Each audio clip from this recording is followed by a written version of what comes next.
Hi అండి, welcome to Lakshmidevi kitchen.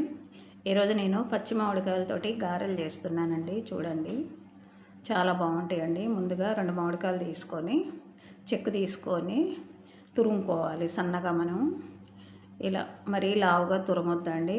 2 మామిడికాయలు గుజ్జంతా వచ్చేటట్టుగా తురుముకోండి. నేను చూపెట్టిన విధానంగా తీసుకొని అది ఒక బౌల్లో వేసుకోండి. తురిమిన దాన్ని వేసుకున్న తర్వాత మనకు అందులో సరిపోను ఒక హాఫ్ చెంచా కారం, హాఫ్ చెంచా ఉప్పు వేసుకొని ఆ గుజ్జుకు బాగా కలిసిపోయేటట్టుగా స్పూన్తోనైనా చేయి పెట్టైనా కలపండి. ఇలా బాగా నేను చూపెట్టినట్టుగా కలుపుకోండి.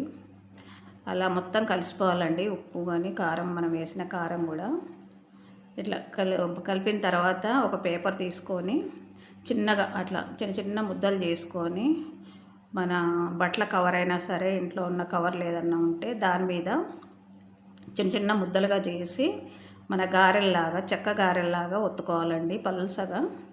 ఇలా నేను చూపెట్టినట్టుగా చిన్న చిన్న ముద్దలే చేయాలి. చిన్న గారెలు అయితే త్వరగా ఆరుతాయి. పల్సగా ఒత్తాలండి. అవి మందం ఒత్తితే కొంచెం ఆరటానికి టైం తీసుకుంటుంది. ఇలా నేను చూపెట్టిన మిగతా మనం తురిమిన ముద్దలు, గుజ్జు మొత్తం ఇలా ముద్దలుగా చేసుకొని గారెలుగా ఒత్తుకోండి. అన్నీ మొత్తం అలా ఒత్తుకున్న తర్వాత దీన్ని ఎండలో పెట్టుకోవాలండి. ఎండలో పెట్టుకుంటే నాకైతే ఒక 2-3 రోజులు టైం పట్టిందండి. ఎండ బాగా వస్తే మాత్రం 2 రోజుల్లో ఎండిపోతాయి. ఇవి ఆరిన తర్వాత ఒక ప్లాస్టిక్ డబ్బా కానీ, గాజు డబ్బాలో కానీ పెట్టుకుంటే నిల్వ ఉంటాయండి.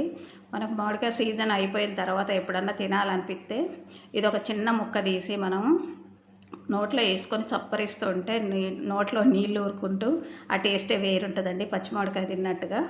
ఈ వీడియో కనుక మీకు నచ్చితే లైక్